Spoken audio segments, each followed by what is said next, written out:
Alors, j'ouvre la Bible. Ma Bible est déjà ouverte. Et puis, j'en ai une grosse ici à côté de moi.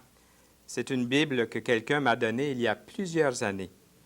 Et elle est écrite en gros caractères. Allez visiter un jour une librairie et choisissez-vous une Bible. Il y en a de toutes les sortes. Quand je dis de toutes les sortes, je ne veux pas dire des Bibles différentes dans le sens que le message est différent. Le message biblique dans toutes les Bibles est pareil.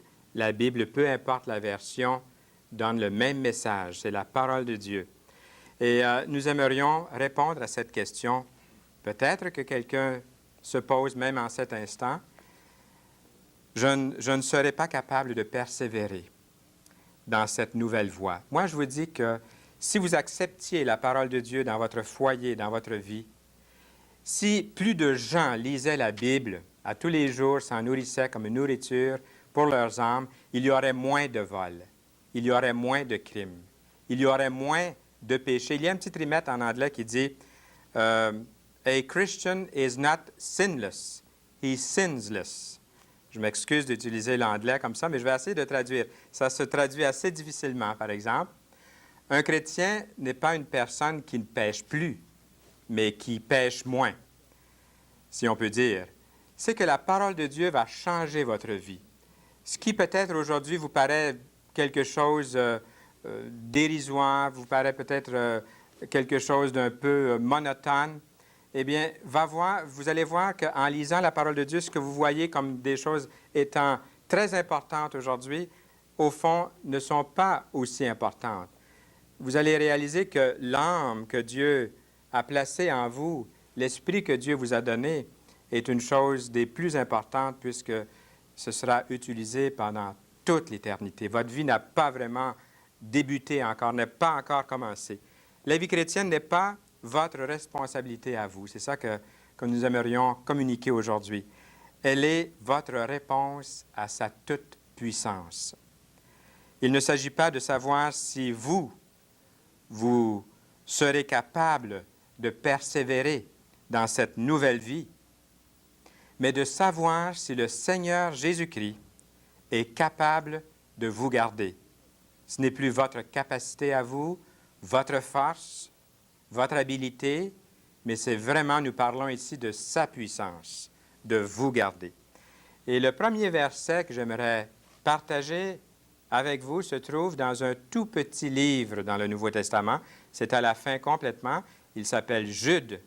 Et il n'y a qu'un chapitre. Au verset 24, nous lisons « Or, à celui qui peut vous préserver de toute chute et vous faire paraître devant sa gloire irrépréhensible et dans l'allégresse, à Dieu seul, notre Sauveur, par Jésus-Christ, notre Seigneur, soit gloire, majesté, force et puissance, dès avant tous les temps, et maintenant et dans tous les siècles. » Et moi aussi, comme c'est écrit ici, j'aimerais dire « Amen » à ces paroles.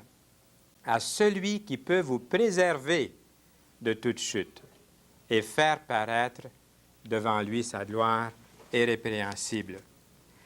La plupart des sectes, la plupart des religions de ce monde, même les plus belles, les plus grandes, les plus organisées, les mieux connues, vous diront qu'il faut faire quelque chose pour aller au ciel, qu'il faut accomplir des œuvres, des sacrifices, qu'il faut se mortifier peut-être dans certaines régions du monde. Chaque religion ou chaque secte enseigne que l'homme doit faire son propre salut, doit arriver à accomplir par ses propres forces son propre salut. Mais ce n'est pas ce que la parole de Dieu enseigne. Le salut ne dépend plus de vous ou de moi, mais de son Fils, le Seigneur Jésus-Christ, qui a accompli un salut complet, parfait, éternel. Et la persévérance qui est tellement utile et qu'il est bon d'avoir, vous sera même donnée par lui. Les œuvres que vous désirez accomplir, les bonnes œuvres que vous aimeriez accomplir, les choses belles, vont vous être donnés même par lui. En vous sauvant, il vous donne en même temps tout ce qu'il faut pour pouvoir vivre cette nouvelle vie avec sa force, avec sa puissance. Voulez-vous, nous allons regarder un autre verset, et cette fois-ci, c'est dans l'épître de Paul à son compagnon d'œuvre du nom de Timothée, dans sa deuxième lettre, au chapitre 1 et le verset 11. Il est écrit, « C'est pour cet évangile, dit l'apôtre Paul, écrit l'apôtre Paul à cet ami, il dit, « C'est pour cet évangile que j'ai été établi prédicateur et apôtre, chargé d'instruire les païens, et c'est à cause de cela que je souffre ces choses, mais je n'en ai point honte, car je sais en qui j'ai cru, et je suis persuadé qu'il a la puissance de garder mon dépôt jusqu'à ce jour-là. » J'aimerais relire ces deux dernières lignes. L'apôtre Paul dit, « Je suis persuadé qu'il a la puissance. » Vous voyez, c'est la puissance de Dieu. Il a la puissance de garder mon dépôt, c'est-à-dire le salut qu'il a reçu de Dieu par Jésus-Christ. C'est ça le dépôt. Et Dieu donne à Paul, à vous, à moi, aux plus petits des chrétiens qui se confient en lui, cette puissance de garder son salut, le salut que Dieu lui a donné, jusqu'à ce jour-là, jusqu'au jour où vous et moi nous paraîtrons dans sa présence pour le servir pendant toute l'éternité.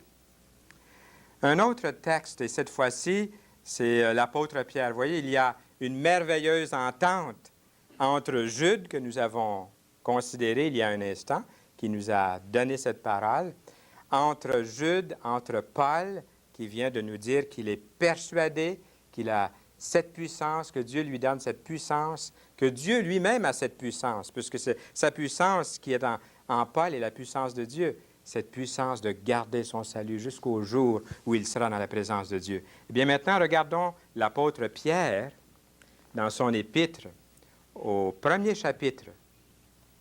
L'apôtre Pierre écrit ceci, « Béni soit Dieu le Père de notre Seigneur Jésus-Christ, qui, selon sa grande miséricorde, nous a régénérés. » C'est un autre mot pour dire naître de nouveau, le mot régénérer, renaître, pour une espérance vivante, par la résurrection de Jésus-Christ d'entre les morts, pour un héritage qui ne peut ni corrompre, ni souiller, ni flétrir, lequel vous est réservé dans les cieux à vous, qui, par la puissance naturelle qui est en vous, non.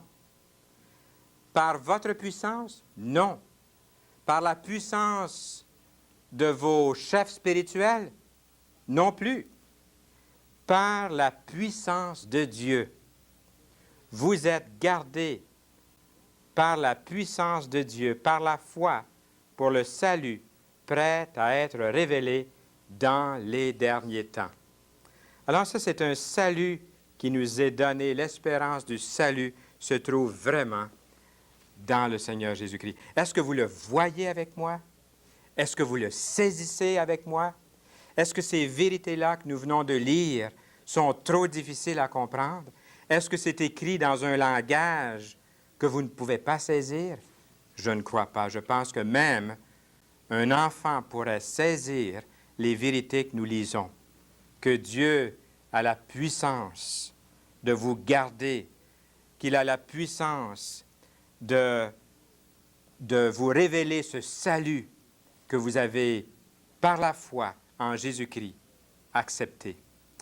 C'est ça la bonne nouvelle. C'est ça la grande délivrance.